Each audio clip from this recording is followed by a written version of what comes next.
Halo teman-teman, ini adalah tanaman kakao dan ini buahnya. Yang kita tahu buah kakao adalah bahan baku dari pembuatan coklat yang biasa kita makan. Ini adalah satu-satunya tanaman kakao di kebun di belakang rumah yang masih tersisa dan berbuah. Karena sisanya semuanya sudah ditebang karena hama yang menyerang. Sebelum ini ditebang, saya akan mencoba bereksperimen mengolah buah kakao ini hingga menjadi coklat yang bisa dimakan. Semoga saja tidak ada kendala.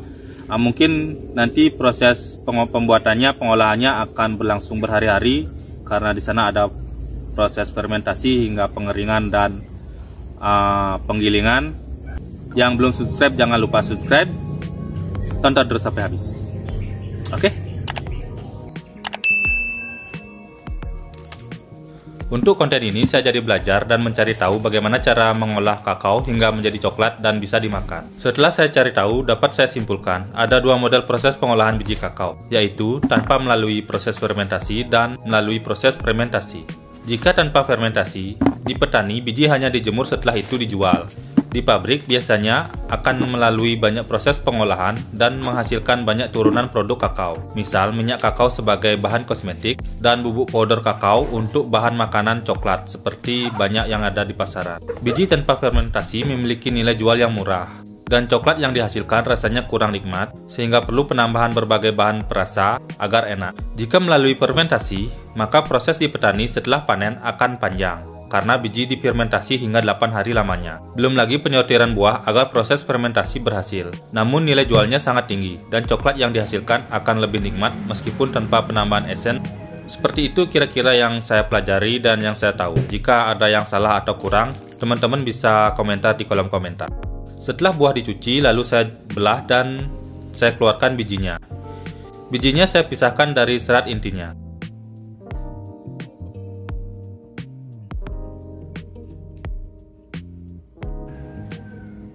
Saat bijinya dibelah, warnanya agak putih di tengah dan ungu di pinggir. Mengetahui warna biji sebelum dan setelah fermentasi sangat penting untuk mengetahui keberhasilan dalam proses fermentasi. Untuk fermentasinya, saya gunakan toples plastik yang saya beri daun pisang. Ini supaya tidak ada cahaya yang masuk ke dalam toples plastik. Sama seperti pembuatan tapai singkong atau ketan. Untuk fermentasi ini melalui dua proses, yaitu aerob dan anaerob. Untuk fermentasi aerob, wadah toples tidak saya tutup.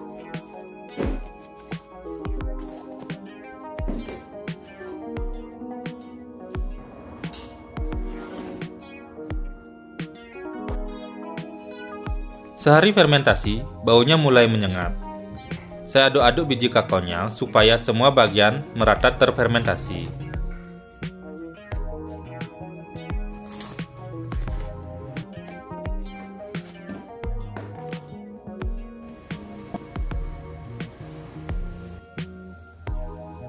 Saat 2 hari fermentasi, di dasar toples terdapat cairan hasil fermentasi. Saya buang cairannya agar biji tidak terendam.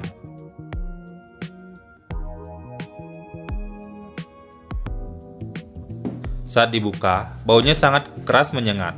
Bukan bau busuk, tapi seperti bau tapai singkong. Namun ini lebih enak, seperti masa-masa manis gitulah. Selaput putih pada bijinya mulai berkurang. Saya aduk-aduk lagi untuk meratakan fermentasi.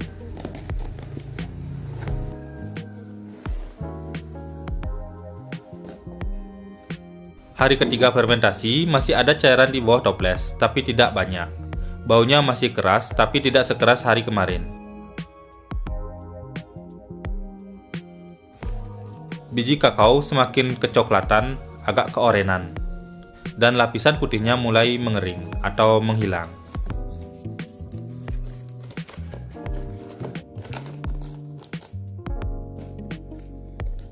Hari keempat, hanya ada sedikit cairan. Baunya mulai berkurang.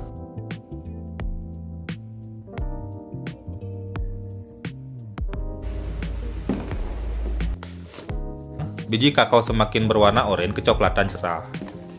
Dan lapisan putihnya mulai hilang atau mengering. Di hari keempat ini, setelah diaduk, toplesnya saya tutup rapat. Dan saya diamkan selama 4 hari untuk fermentasi anaerobnya. Setelah 8 hari fermentasi, lalu saya mulai ke pengeringan dengan menjemur.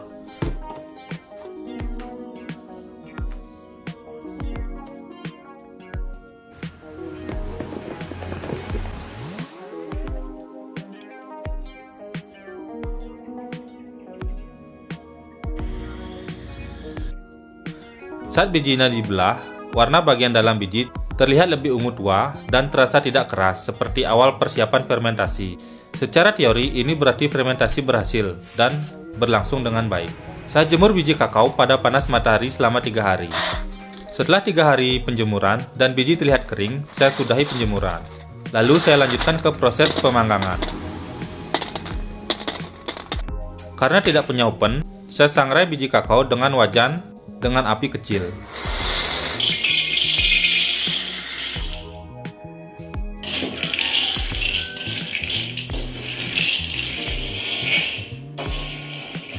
Saya sangrai berlahan-lahan, diaduk terus-menerus hingga kulit biji terlihat pecah-pecah dan mudah dibelah.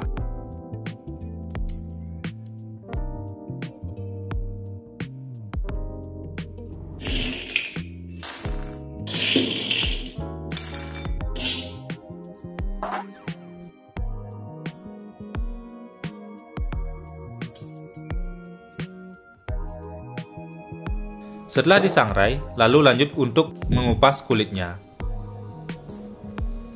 Saya kupas semua kulitnya dengan tangan. Saya kupas hati-hati dan pelan-pelan, karena jika ditekan lebih keras, maka biji di dalamnya akan pecah. Ini akan menjadi berantakan dan repot untuk dikumpulkan dan dibersihkan.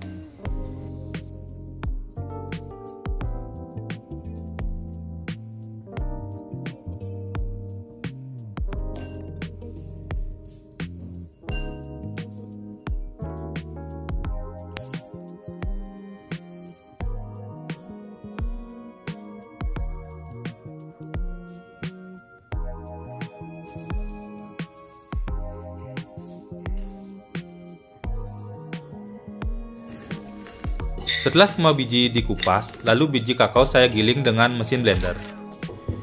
Cukup sulit menggiling menggunakan blender, karena serbuk kakao menggumpal di dalamnya.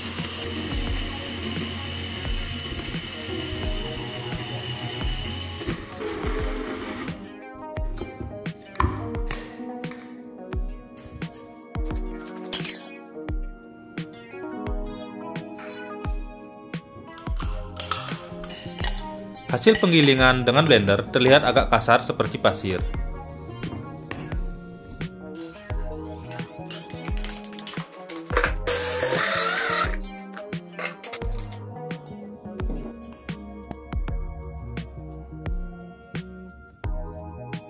Karena bubuk kakao hasilnya kasar, saya blender lagi dengan wadah blender bumbu basah.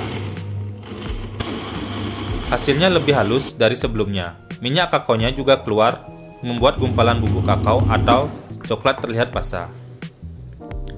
Hasil blenderan ini siap digunakan untuk adonan coklat. Untuk membuat coklat yang siap dimakan, saya campurkan 2 sendok susu bubuk, 2 sendok gula pasir, 2 sendok bubuk kakao yang dibuat sebelumnya,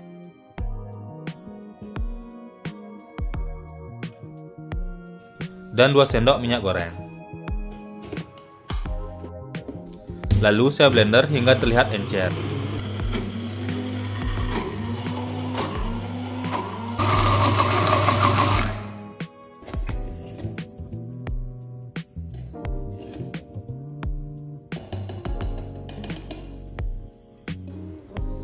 Saat dicicipi, rasanya pahit, kurang manis, tapi enak. Saya tambahkan gula dan susu, lalu saya blender lagi.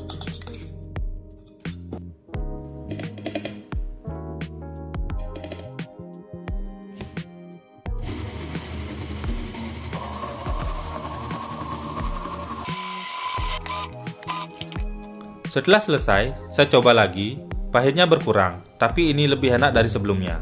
Rasanya seperti jajanan coki-coki, hanya saja ini lebih pahit dari coki-coki. Teksturnya juga masih sedikit kasar. Setelah selesai, adonan saya tuang dalam cetakan agar mudah disajikan.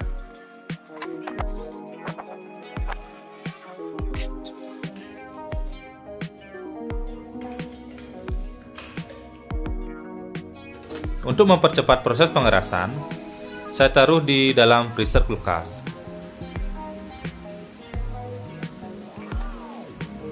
Sisa bubuk kakao tadi saya simpan untuk membuat coklat lagi di lain hari. Saya rasa membuat coklat original seperti ini siapapun bisa membuatnya di rumah yang dimulai dari buah kakao. Ini cukup mudah bagi saya.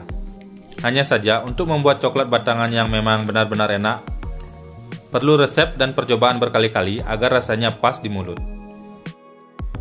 Yang jelas, coklat yang saya buat ini enak dimakan, meski agak sedikit pahit dan teksturnya agak kasar karena penggilingan hanya menggunakan blender.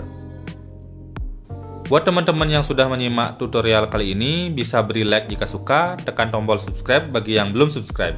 Oke?